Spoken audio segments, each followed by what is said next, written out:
Kami mengucap syukur Bapa di surga buat pagi hari ini. Kami menyiapkan hati kami seperti tanah yang subur, sehingga setiap benih firman-Mu yang akan disampaikan oleh hamba-Mu Bapak Suki akan kami terima Tuhan dengan hati yang bersih, hati yang haus dan lapar akan Engkau. Dan kami siap masuk ke dalam duniamu Tuhan. Kami mengalami Engkau nyata, kami mengalami realita Tuhan nyata, dan hidup kami sungguh-sungguh diubahkan. Berfirmanlah Tuhan dalam nama Tuhan Yesus. Amin. Amin. Shalom teman-teman yang ada di Kembang Kuning, dan shalom untuk warga KKS yang lagi online, termasuk ibuku terkasih, Ibu Ana.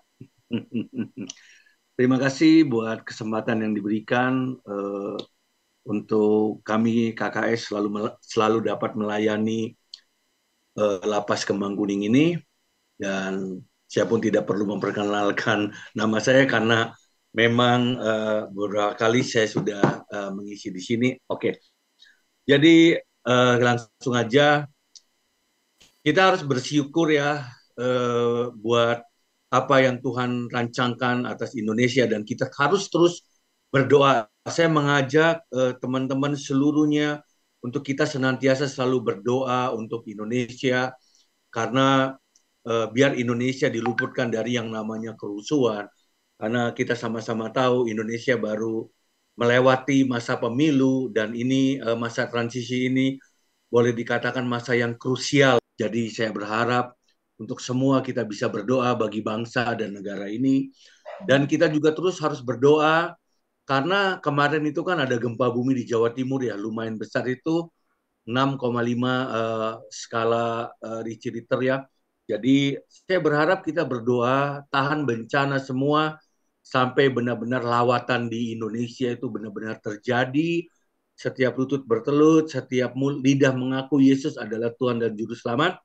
Nah, setiap orang-orang yang percaya kita terangkat di awan-awan permai, dan ya sisanya silahkan Tuhan yang berkehendak. Oke, jadi tema hari ini hidup menjadi alat kebenarannya, alat kebenarannya. Katanya di sini huruf besar tentunya nya itu Tuhan. Jadi hidup menjadi alat kebenaran Tuhan.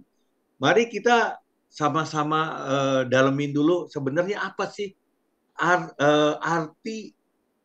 Sebentar. Kita sama-sama baca di Roma 6 ayat 13. Roma 6 ayat 13 ini adalah satu ayat yang akan menjadi landasan firman Tuhan hari ini. Mari kita baca di Roma 6 ayat 13. Kalau sudah ketemu, saya ajak sama-sama angkat suara. 1, 2, 3.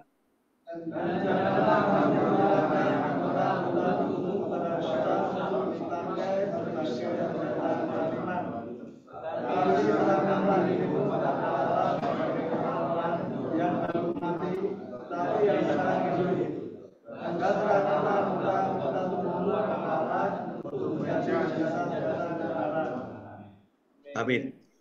Jadi dalam Roma 6 ayat 13 ini ada kata senjata-senjata kebenaran. Nah, jadi setelah saya lihat itu kebetulan di kamus bahasa Indonesia itu senjata itu sama dengan alat.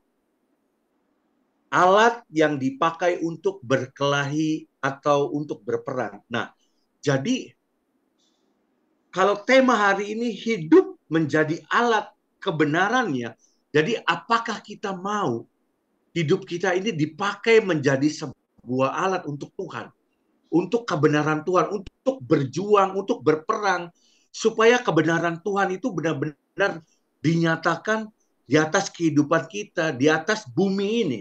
Apakah kita mau apa enggak?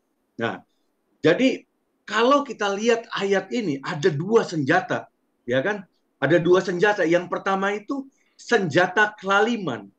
Senjata kelaliman di mana adalah ketika kita menyerahkan anggota-anggota tubuh kita kepada dosa. Kenapa? Artinya apa? Ketika kita menyerahkan anggota-anggota tubuh kita kepada dosa, artinya Artinya kita dengan rela loh. Kita dengan rela menyerahkan hidup kita untuk dipakai oleh iblis. Untuk apa dipakai oleh iblis? Untuk melaksanakan kehendak-kehendak iblis. Setuju? Amen. Jadi ketika kita menyerahkan hidup kita kepada iblis, artinya yang jadi tuan kita siapa? Yang menjadi tuan kita adalah iblis. Mungkin dari sebagian orang banyak diuntungkan dengan bergaul dengan iblis, dengan menyerahkan kehidupannya kepada iblis. Ada yang dia mau kekayaan, dia mungkin pergi ke Gunung Kawi atau bersekutu dengan iblis. Dia ada yang mau sebuah jabatan, dia ada bermain dengan iblis, pakai okultisme, ilmu apapun. Atau bahkan yang lebih yang menurut saya lebih naif, laki-laki memakai ilmu pelet gitu untuk mendapatkan pasangan. Nah, jadi banyak anak-anak Tuhan, saya katakan bukan hanya orang di luar sana, banyak anak-anak yang Tuhan secara tidak sengaja, secara sadar atau tidak sadar, itu banyak mereka menyerahkan hidupnya kepada iblis. Karena apa? Karena dia pikir, oh nggak apa-apa kayak gini, oh nggak apa-apa kayak gitu. Jadi iblis menutupi, iblis memasang sebuah selubung sehingga apa? Sehingga mereka membentengi diri dengan yang namanya pembenaran diri. Nah, sedangkan kita tahu yang namanya iblis, iblis itu satu pribadi yang benar-benar ada pamrih. Dia selalu berpamrih. Jadi bahasa kerennya nggak ada makan siang gratis kalau ikut sama iblis. Nggak ada makan siang gratis ikut sama iblis. Kamu kaya hari ini ikut iblis, bisa jadi sebenarnya itu kekayaan keturunan kamu, anak kamu, cucu kamu, cece kamu, cicit kamu, itu sebenarnya yang diambil oleh kamu. Oleh kita yang mau kaya dari jalan iblis. Nah, semuanya. Iblis boleh kasih yang namanya jabatan, iblis boleh kasih yang namanya mungkin pasangan atau apapun, kepercayaan orang atau apapun. Tapi percayalah, lambat laut hidup kita akan digerogoti oleh dosa dan akhirnya kita binasa. Kalau kita baca di Yohanes 10 ayat 10, iblis adalah pencuri. Iblis adalah pencuri. Pencuri datang hanya untuk mencuri, membunuh dan membinasakan. Nah, itu yang perlu kita anak-anak Tuhan harus garis bawahi. Sebenarnya bukan kita yang mencuri, tapi iblis itu yang mencuri. Sebenarnya mencuri apa ya? Mencuri damai sejahtera kita, mencuri sukacita kita. Untuk apa kalau kita kaya? Untuk apa kalau kita kaya tapi kita sakit-sakitan? Untuk apa kalau kita kaya kalau anak kita terjerat narkoba atau apapun? Atau untuk apa jabatan kita tinggi kalau keluarga kita berantakan? Untuk apa? Yang saya garis bawahi dari perkataan Ibu Ana, itu semua adalah kebahagiaan yang semu. Apakah kita mau mengejar kebahagiaan yang sejati yang di dalam Tuhan, ataukah memang kita hanya mau merasakan atau menikmati sebuah kebahagiaan yang semu. Yang semu artinya yang nggak abadi. Jadi pada saat-saat tertentu akhirnya akan terjadi pembalikan keadaan. Dari kita bahagia, kita akan menjadi sengsara, menderita. Karena apa? Sukacita, damai sejahtera itu sudah diambil oleh iblis. Nah, jadi saya berharap kita sama-sama anak-anak Tuhan itu benar-benar mengerti. Benar-benar mengerti sebenarnya tujuan kita hidup ini untuk apa. Nah, kalau senjata yang kedua, tadi kalau senjata yang pertama adalah senjata kelaliman, jadi kita melakukan apa yang iblis mau, hasilnya apa? Kita bisa dapat kebahagiaan semu, tapi akhirnya kita binasa. Yang kedua adalah senjata kebenaran. Senjata kebenaran itu apa? Nah, ketika kita menyerahkan anggota tubuh kita kepada Allah. Artinya kita secara rela, rela kita menyerahkan kehidupan kita untuk dipakai Allah, untuk melakukan kehendak-kehendak. Itu benar-benar kontradiksi kan antara iblis dengan Allah. Itu benar-benar berbanding terbalik. Jadi kalau kita dipakai sama iblis, pasti kita dipakai untuk akhirnya kita jatuh ke dalam dosa dan binasa. Tapi kalau kita dipakai oleh Allah, kita dipakai oleh Allah untuk melakukan kebenaran-kebenaran Allah. Tapi biasanya anak-anak Tuhan, saya tidak berbicara orang di luar anak Tuhan, di luar Tuhan. Tapi saya berbicara anak-anak Tuhan. Anak-anak Tuhan sayangnya, dia memiliki cara pandang atau paradigma yang benar-benar sempit. Kenapa? Karena anak-anak Tuhan itu mengutamakan yang namanya kedagingan. Apa yang dia kecap, apa yang dia lihat itu, maunya semuanya indah dan manis serta enak. Betul? Makanya banyak anak-anak Tuhan itu benar-benar jatuh ke dalam dosa. Hukum dosa maut. Yesus satu pribadi yang mati untuk kita, dia selalu memiliki keinginan untuk mengampuni kita. Yes, setuju. Percaya Yesus, percaya darahnya tertumpah, tercurah untuk kita, kita selamat, dosa kita dihapuskan. Setuju. Tapi ingat, selalu ada konsekuensi, ada hukum tabur tuai yang kita akan terima. Jadi nggak lantas kita berbuat dosa, kita minta ampun ke Tuhan, dosa kita dihapus, tidak ada konsekuensi. Hukuman tidak ada. Pasti ada. Karena apa? Karena kita masih hidup di dunia, di alam kedagingan. Makanya masih ada hukuman untuk daging kita. Tapi kalau kita udah ada hidup di alam roh, ya benar-benar kita selamat di surga sana. Ada amin? Jadi ketika kita menyerahkan hidup kita, kalau di ayat 3 Roma 6 ayat 13b ini ada dikatakan, tetapi serahkanlah dirimu kepada Allah sebagai orang-orang yang dahulu mati. Orang-orang yang dahulu mati, orang-orang yang dahulu terikat dengan dosa, upah dosa adalah maut. Artinya mati kekal. Tetapi sekarang hidup. Kenapa kita hidup? Karena kita percaya. Karena kita bertobat, kita percaya Yesus Tuhan dan Juru Selamat. Jadi Tuhan berikan kehidupan yang baru untuk kita. Ada amin? Kalau kita baca sama-sama di 1 Korintus 6 ayat 20. 1 Korintus 6 ayat 20.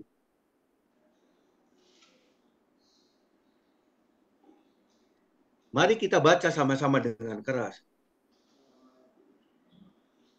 1, 2, 3. Sebab kamu telah diberikan akan karena itu muliakanlah Tuhan. Nah, sebab kamu telah dibeli dengan harga yang telah lunas dibayar. Jadi saya mau katakan, saya mau tanya ke saudara-saudara, kalau kita sudah dibeli, apakah kita masih memiliki hak? Kita masih punya hak apa enggak? Tidak kan? Tidak. Tapi kenapa di dalam kehidupan kita, kita selalu berusaha melakukan apa yang kita mau? Artinya kita nggak konsekuen dong. Sama dong, sekarang beginilah. Saya kasih analogi yang paling mudah. Kalau bapak-bapak beli motor atas nama bapak sendiri. Nah, kalau saudara atau tetangga bapak itu make, mau apa enggak? Sini dong motornya untuk saya. Sini dong. Kalaupun pinjam itu kan harus dibalikan dalam waktu yang tertentu. Tapi kalau menjadi milik dia, kan kita juga nggak mau. Sebenarnya Tuhan juga nggak mau. Karena apa? Karena kita sudah dibeli dengan harga yang lunas. Nggak pakai kredit, nggak pakai cicilan, nggak pakai KPR. Kita dibeli kontan, lunas. Darahnya tercurah dari atas kayu salib. Amin. Jadi saya katakan, kita tidak memiliki hak lagi. Tapi kita harus benar-benar menyerahkan kehidupan kita sepenuhnya kepada Tuhan. Untuk apa? Untuk memuliakan Dia. Dengan apa? Dengan tubuh kita, dengan perbuatan kita, dengan pikiran kita, dengan semua yang kita miliki. Kita harus memuliakan Tuhan. Maka hari ini saya mau bagiin, saya mau sama-sama belajar untuk kita benar-benar dipakai oleh Tuhan untuk menjadi sebuah senjata kebenaran, sebuah senjata untuk melakukan kehendak Bapa. Jadi yang pertama, ini yang terpenting. Karena saya katakan kalau nggak dirubah yang pertama, ini sama aja. Kita akan balik lagi kepada dosa kita. Yang pertama itu rubah cara pandang kita. Mohon maaf, saya minum dulu. Yang pertama itu rubah cara pandang kita. Cara pandang itu apa sih? Cara pandang ialah paradigma. Nah, paradigma apa? Paradigma itu apa? Paradigma itu sebuah landasan untuk kita berpikir.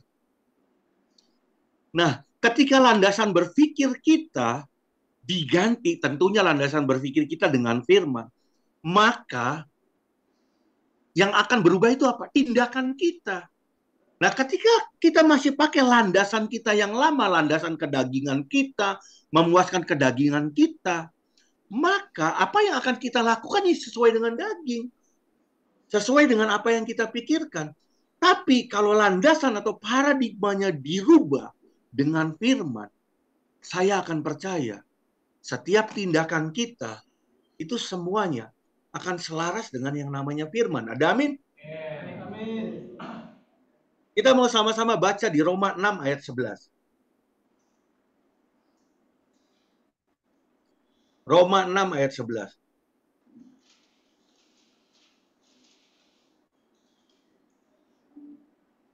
Satu, dua, tiga. Demikian adanya kemenangan, bahwa kamu telah mati bagi dosa, tapi kamu hidup bagi Allah dalam Yesus Kristus. Amin. Nah, amin ya.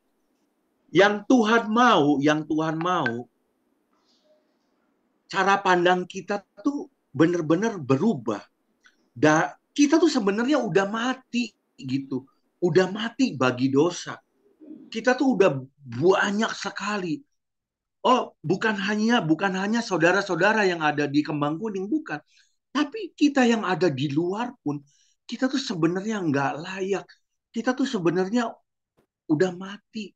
Karena apa yang kita lakukan dalam hidup ini, bahkan, saya katakan bahkan, sebuah kebaikan yang kita buat untuk orang lain atau sesama, itu belum tentu semuanya itu murni. Betul? Betul? Bisa jadi semuanya tuh ada maksud tertentu. Ya, istilah kerennya ada udang di balik batu. Betul. Nggak tulus. Jadi sebenarnya, ya itu, kita tuh udah mati. Makanya paradigma kita tuh harus dirubah. Karena apa? Karena kita tuh udah percaya, kita tuh udah ditebus oleh Yesus. Maka hidup kita harus benar-benar di dalam Yesus. Saya kasih satu analogi yang benar-benar fresh, benar-benar baru nih kejadiannya kemarin. Ini analogi ini nggak main-main. Ini dari keluarga saya, dari adik saya. Saya bilang saya pernah saksikan. Saya punya adik yang 2 kali masuk penjara, yang terakhir itu 7 tahun 6 bulan karena narkoba. Yang ketangkep terakhir katanya dia bisa lari, tapi saya yakin itu ada program tukar kepala atau apapun. Nah, dan sekarang dia dipegang sama Ibu Ana, sempat hanya beberapa bulan ya Ibu Ana. Akhirnya dia mulai ngaco lagi. Dia jatuh lagi ke perzinahan, dia jatuh lagi ke mungkin narkoba, utang piutang, dan terakhir kemarin dia katanya dia mau menikah dengan seorang wanita.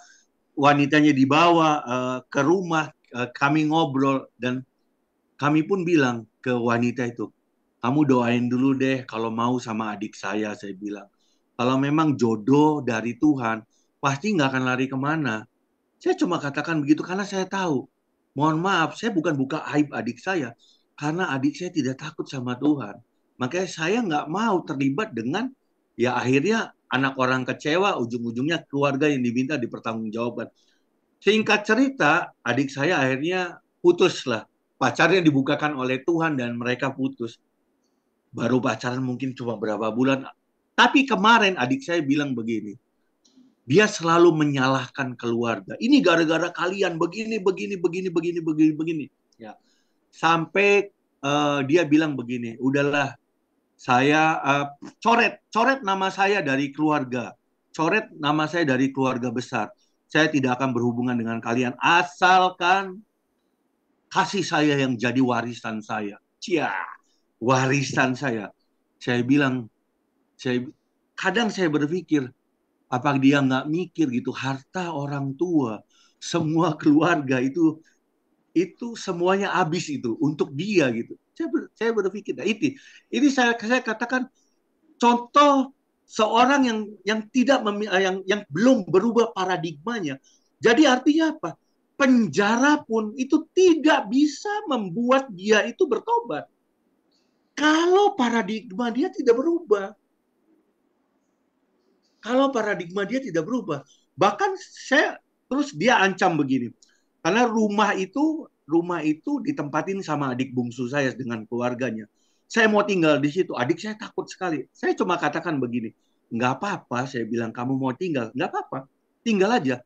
Cuma saya minta 2 syarat. Nomor 1, kalau kamu mau masuk rumah itu, ayo kita sama-sama ke BNN, sama-sama cek tes narkoba. Ya kan, dari darah, dari urin, dari liur, sama dari rambut, saya bilang. Kalau tidak terbukti kamu positif, silakan masuk. Yang kedua, saya minta kita bikin sebuah pernyataan ketika dia melakukan hal kriminal di dalam rumah atau keluarga, ya akan diselesaikan dengan pihak yang berwajib. Ternyata dia nggak mau. Dia takut seperti begitu. Dia takut. Jadi kan tanda tanya besar di dalam hati saya. Jujur saya katakan, saya satu hal lucu. Ya kan, artinya dia ketahuan lah bohongnya kan. Ketahuan kemauannya, ketahuan sebenarnya uang. Itu. Tapi saya sebagai seorang kakak itu saya merasa iba. Saya merasa kasihan. Karena apa? Karena dia masih terus berkubang di dalam dosa dia. Dia masih terus, dia jatuh ke dalam dosa, jatuh ke dalam dosa. Jatuh ke dalam dosa. Dan saya cuma bisa berdoa minta belas kasihan Tuhan. Entah kapan dia bisa bertobat. Entah kapan. Seperti itu. Dan nanti mungkin besok pun saya harus pulang ke Cirebon. Saya harus berhadapan dengan dia. Saya harus ngobrol baik-baik dengan dia. Saya sudah berdoain dan itu. Jadi saudara-saudara, ini yang saya saksikan ini real. Itu di keluarga saya.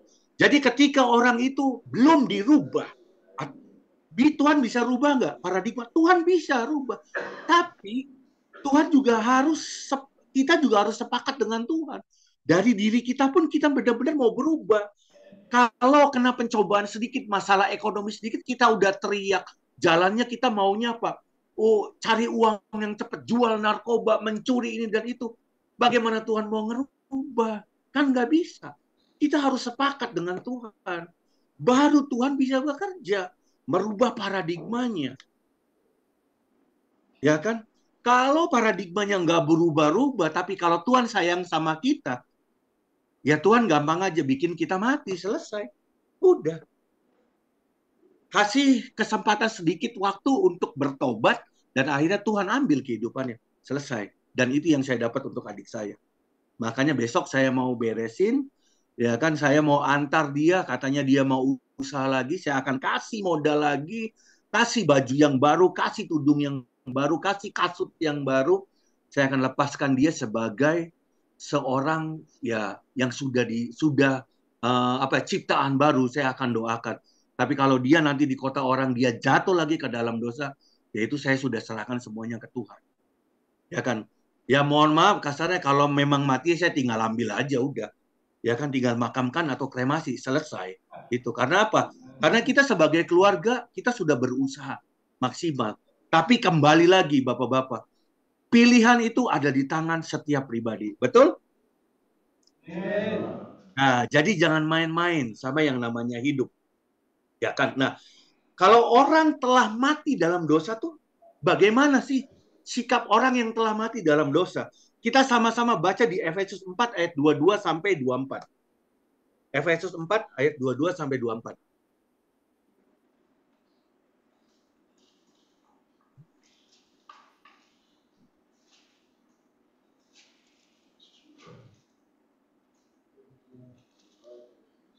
Sebentar ya, sebentar kok. Background saya, oke. Oke, 1, 2, 3. Yaitu bahwa kamu berhubung dengan kehidupan kamu yang dahulu harus menanggalkan manusia lama yang memiliki binasa oleh nafsunya yang menyesatkan, supaya kamu dibaharui di dalam roh dan pikiranmu, dan mengenakan manusia baru yang telah diciptakan menurut kehendak Allah di dalam kebenaran dan kekudusan yang sesungguhnya. Ada amin. Nah, ini saya mau jelasin ayat ini ya. Ayat 22, bahwa kamu berhubung dengan kehidupan kamu yang dahulu harus menanggalkan manusia yang lama yang menemui kebinasaannya oleh nafsunya yang menyesatkan.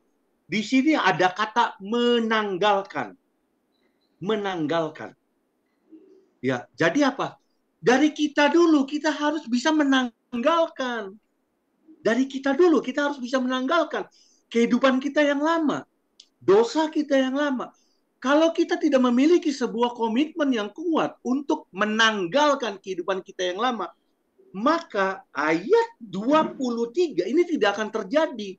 Ayat 23 ini apa? Supaya kamu diperbaharui di dalam roh dan pikiranmu. Jadi kalau kita mau diperbaharui dalam roh dan pikiran kita, maka kita harus meninggalkan kehidupan kita yang lama. Maka kita harus meninggalkan manusia yang lama. Ada amin? Amin. Ya kan? Baru setelah kita diperbaharui roh dan pikiran kita, maka Tuhan itu kasih kita semua yang baru. Tudung yang baru, jubah yang baru, kasut yang baru. Bicara tentang tudung, bicara tentang paradigma, apa yang kita pikirkan itu dirubah, ya kan? Baju yang baru, hati kita dikasih yang baru, dikasih kasut yang baru untuk kita bisa mengikuti jalan-jalan Tuhan. Tapi kuncinya di kita dulu, dari kita dulu. Apa yang ada yang harus kita lakukan, yaitu menanggalkan. Jadi kalau kita nggak mau menanggalkan, mau dosa, kalau kita nggak bisa menanggalkan kehidupan kita yang lama, mau didoain sama Ibu Ana tumpang tangan, tumpang kaki, itu juga udah nggak akan bisa. Nggak akan bisa, percaya saya. Percaya saya. Tanya Ibu Ana udah doain adik saya udah berapa kali? Berapa hamba Tuhan sudah doain adik saya udah berapa kali? Itu. Mungkin adik saya baru bertobat kalau ditumpangin sama Monas, itu bukan tumpang tangan lagi. Iya kan? Nah itu. Jadi please, dari kita sendiri, ayo berubah. Tanggalkan manusia lama kita. Ya kan? Setelah kita, baru Tuhan akan kasih yang baru kita. Sesuatu yang baru. Tudung, jubah, dan kasut yang baru. Ya kan? Untuk apa? Akhirnya untuk kita melakukan kebenaran-kebenaran Tuhan. Memang sakit secara daging kebenaran-kebenaran Tuhan. Biasa kita mabok, nggak mabok kan nggak enak. Bener nggak? Iya kan? Nah itu. Nah perbuatan daging atau manusia lama kita, ya kita sama-sama udah tahu lah. Ya tapi kita baca lagi nggak apa-apa kan. Di Galatia 5 ayat 19 sampai 21. Galatia 5 ayat 19 sampai 21.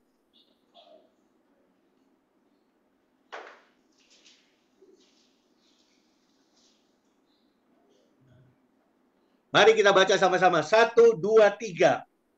Perbuatan daging yang nyata, yaitu percabulan, pencemaran, hawa nafsu, penyembah berhala, sihir, perseteruan, perselisihan, iri hati, amarah, kepentingan diri, perdagangan, rokok, cinta, ketinggian, kemampuan, kasta panas, dan sebagainya.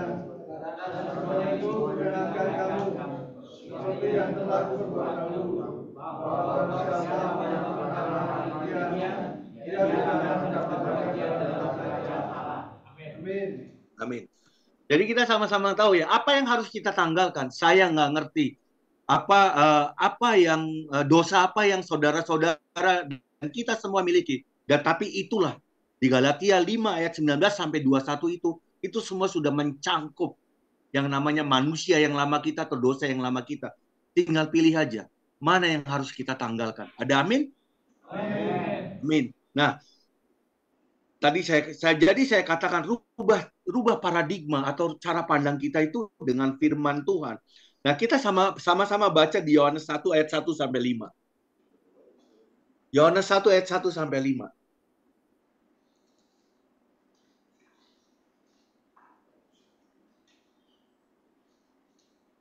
1, 2, 3. Pada mulanya adalah firman. Firman itu bersama-sama dengan Allah, dan firman itu adalah Allah. Ia pada mulanya bersama-sama dengan Allah. Segala sesuatu dijadikan oleh Dia, dan tanpa Dia tidak ada sesuatu pun yang telah jadi dari segala yang telah dijadikan. Dan ada hidup, dan hidup itu adalah anak manusia. Terang itu bercahaya di dalam kegelapan, dan kegelapan itu tidak menguasainya. Nah, amin ya. Nah, saya akan jelaskan firman pada mulanya adalah firman, dan firman itu adalah bersama-sama dengan Allah, dan firman itu adalah Allah. Jadi kalau orang yang mau merubah, mau menanggalkan manusia yang lama, artinya apa? Ada sebuah kekosongan kan kosong nih. Yang tadinya semuanya dalam pikiran, dalam hati kita semuanya dosa, kosong semua. Karena kita sudah bertobat, karena kita sudah ambil komitmen. Nah, kekosongan itu harus diisi. Kalau bisa sepenuh-penuhnya dengan firman. Kalau istilah Ibu Ana, download firman sepenuh-penuhnya. Di dalam pikiran kita sampai benar-benar tertancap di dalam hati kita. Biar apa? Biar nggak ada yang bukan dari Tuhan itu bisa masuk dan akhirnya menguasai diri kita. Karena firman itu adalah Allah sendiri. Ketika kita mengisi dengan firman, artinya apa? Artinya Allah itu ada di dalam kita. Ada di dalam kita. Jadi yang tadinya sebelum kita bertobat itu dosa semua, iblis yang ada di dalam kita, kemarahan, kebencian, kedengkian, apalagi lah semuanya perjinan atau apapun. Setelah kosong kita harus isi dari Tuhan. Biar apa? Biar Tuhan yang penuhi hidup kita. Biar Tuhan yang benar-benar memegang kendali hidup kita. Untuk apa? Dunia ini dikatakan gelap. Gelap. Tapi ketika ada Tuhan di dalam kita, kita ini menjadi terang. Kita ini menjadi terang. Nah, terang yang ada di dalam diri kita ini bukan hanya menerangi jalan-jalan kita. Tapi percayalah, terangnya Tuhan itu bisa akan meradiasi sehingga apa? Sehingga terang yang terpancar dari dalam diri kita ini akan meradiasi ke orang-orang sedekat kita. Makanya kan Alkitab berkata, dengan siapa kita bergaul, kita akan menjadi seperti itu. Betul. Kita bergaul dengan orang jahat, saya katakan, kalau kita nggak siap, kalau kita nggak bisa jaga, kalau kita nggak penuh dengan yang ilahi yang dari Tuhan, ya kita akan ke bawah. Sama, ketika kita penuh dengan terang dari Tuhan, ketika kita bisa memancarkan cahaya Tuhan, maka apa? Maka yang jahat itu dikatakan sirna, tidak ada kegelapan lagi. Ada amin. Amin. Oke, saya katakan saudara-saudara, ayo rubah paradigma, cara pandang, pemikiran kita, semuanya dengan firman. Biar ketika nanti saatnya bebas, kita benar-benar terang. Dan terang yang ada di dalam diri kita itu benar-benar meradiasi. Bukan malah kita terkontaminasi lagi dengan yang gelap. Ya, nanti itu sama aja kita kaset tuh, kaset. Ya kan, sheet A, sheet B, review lagi, sheet A, sheet B, review lagi. Ya kan. Jadi akhirnya keluar masuk ke penjara lagi kayak teh celup, keluar masuk, keangkat kayak gitu kan. Apa nggak capek? Ya kan, capek kan. Saya percaya pasti setiap orang itu merindukan yang namanya kebahagiaan. Pasti setiap orang itu merindukan yang namanya satu keluarga yang harmonis. Amin.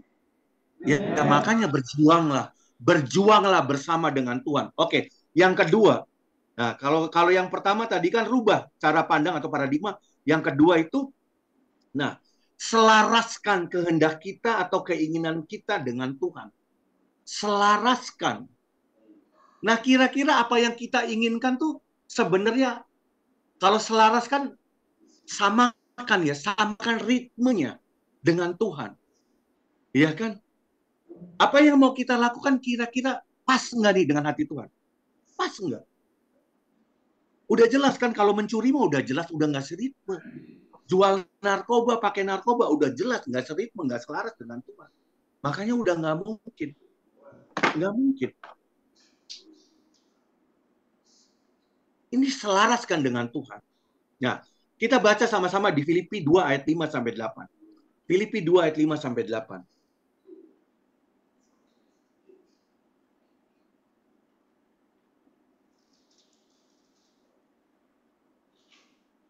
Satu, dua, tiga.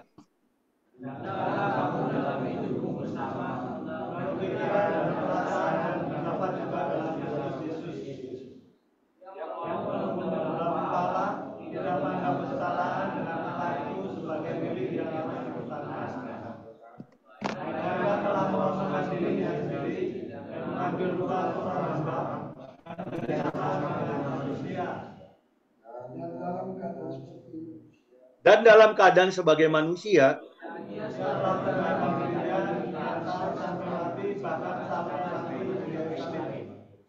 nah, menyelaraskan atau menyamakan frekuensi dengan Bapa atau dengan surga.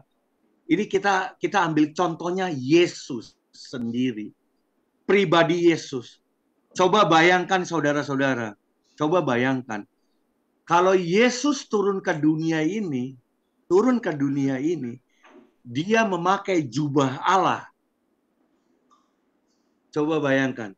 Ketika dia disiksa, apa nggak mati semua yang nyiksa?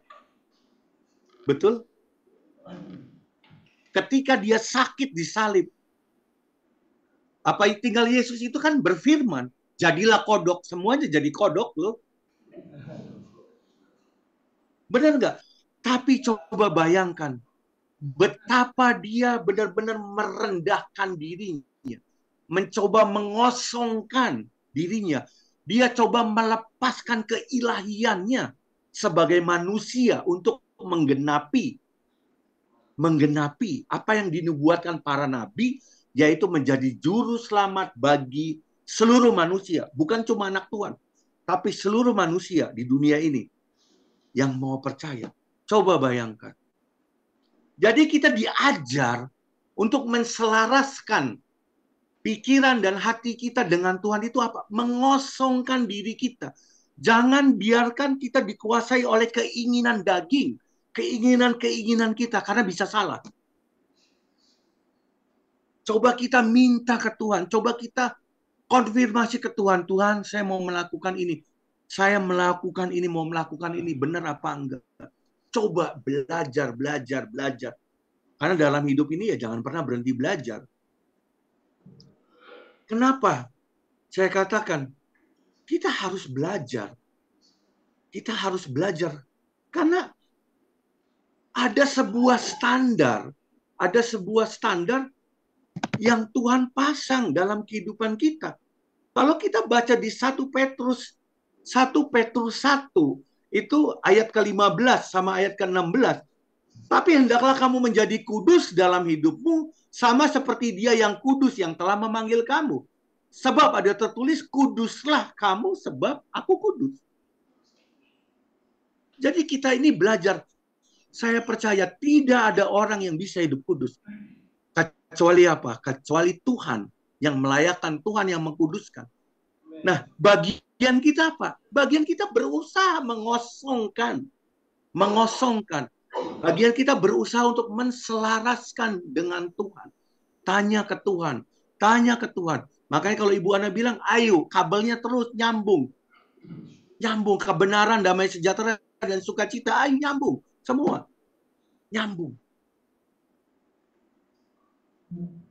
Karena apa? Saya bilang, sekali lagi saya tekanin, Tuhan itu bisa kasih semuanya. Tuhan bisa kasih semuanya. Cuma apa? Kita juga harus melakukan bagian kita. Mengosongkan. Mau apa enggak kita? Kalau enggak mau, ya susah. Yaitu adik saya. Yang ada semua keluarga salah. Semua keluarga salah. Dia merasa dibuang, merasa begini-begini. Padahal siapa yang ngebuang dia? Kan lucu. Nah itu akhirnya. Kasihan. Selubung. Saya ngelihat adik saya tuh kayak muter-muter di dalam apa ya? Muter-muter di dalam satu jalan ya. Aduh, atau namanya apa itu? Yang nggak bisa, kayaknya nggak nemuin jalan keluar gitu dalam hidup dia. Kasihan sekali. Saya sebagai seorang kakak dan keluarga yang lain sudah berusaha menolong, tapi apa? Tapi ujung-ujungnya menurut dia salah. Jadi bagaimana? Itu kan. Saya katakan, bapak-bapak, saudara-saudara, keinginan terbesar Tuhan tuh menyatu dengan ciptaannya loh. Menyatu dengan manusia itu keinginan Tuhan. Karena apa? Karena di Kejadian ada nggak ditulis kuda atau hewan itu serupa dan segambar dengan Tuhan? Nggak ada kan? Cuma manusia. Cuma manusia. Kalau bapak-bapak baca dari Kejadian itu, Adam dan Hawa hidup di Taman Eden itu setiap hari, setiap sore Tuhan itu mengunjungi dia. Artinya apa? Artinya Adam dan Hawa itu face to face dengan Tuhan. Dia itu benar-benar berkomunikasi dengan Tuhan secara real. Itu. Apa yang menjadi loh, kita ini sebenarnya Adam dan Hawa manusia apa bukan? Halo? Adam dan Hawa apakah manusia? Manusia. Sama seperti kita, betul? Kalau dulu Adam dan Hawa bisa face to Adam dan Hawa dulu bisa face to face dengan Tuhan. Karena apa? Karena tidak ada dosa. Artinya tidak ada sekat, tidak ada selubung yang menyelubungi, yang menjadi jarak antara Tuhan dengan dia. Nah, kita sebagai manusia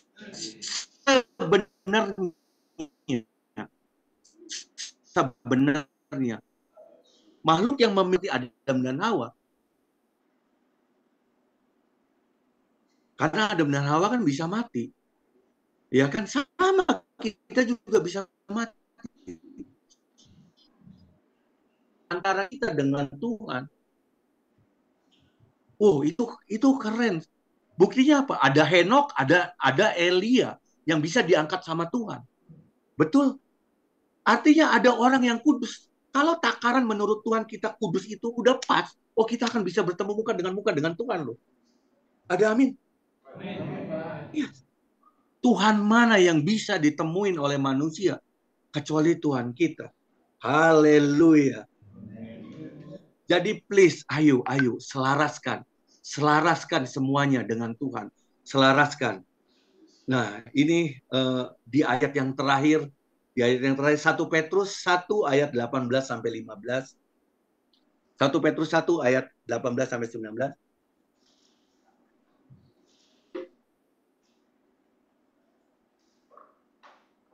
Satu, dua, tiga. 1 Petrus 1 ayat 18 sampai 19. 1, 2, 3.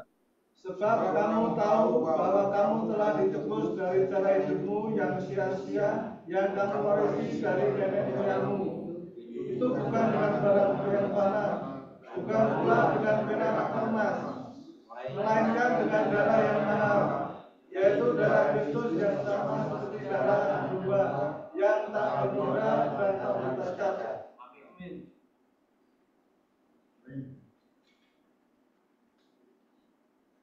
Amin. Nah, sebab kamu tahu kan, kamu tahu. Bagian kita tuh harus tahu. Bagian kita harus mengerti. Kalau Tuhan itu telah menebus kita. Bagian kita. Kembali lagi ada bagian yang harus kita lakukan. Apa yang harus kita kerjakan? Kita harus mau tahu. Harus cari tahu. Ya kan? Tapi kebanyakan manusia atau anak-anak Tuhan banyaknya apa? Tidak mau tahu, nggak mau peduli. Perasaan orang aja nggak mau tahu, nggak mau peduli. Perasaan pasangan kita, perasaan anak kita aja nggak mau tahu, nggak mau peduli. Apalagi perasaan Tuhan. Belajarlah untuk mau tahu dulu. Untuk orang lain aja, orang yang dekat-dekat sama kita aja, keluarga kita, anak kita, pasangan kita. saudara kita. Jadi kalau kita udah nggak mau tahu sama anak kita, sama istri kita, sama keluarga kita, ya itu hampir mustahil kalau kita mau tahu yang namanya Tuhan. Jadi hari ini kita sama-sama belajar ya, bagaimana supaya kita bisa dipakai untuk menjadi alat kebenaran Tuhan itu. Yang pertama, rubah cara pandang atau paradigma. Yang kedua itu selaraskan keinginan kita, hati kita, semuanya dengan Tuhan. Jadi, saudara-saudara, saya katakan, setiap jiwa, bahkan satu jiwa itu benar-benar berharga di mata Tuhan.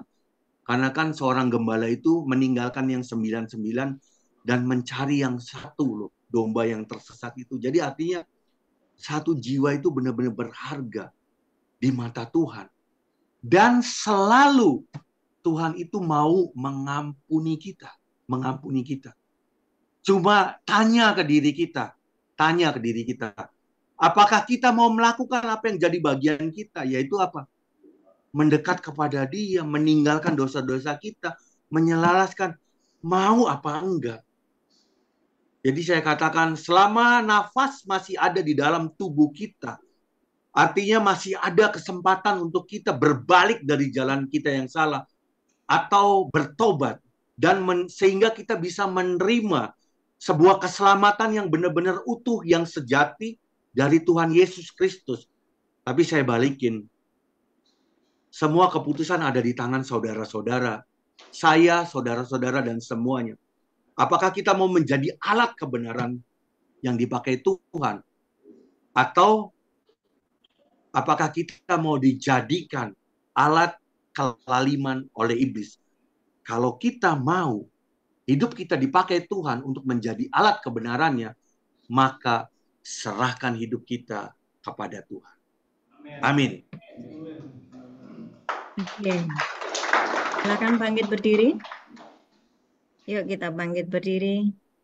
Kita responi setiap firman Tuhan.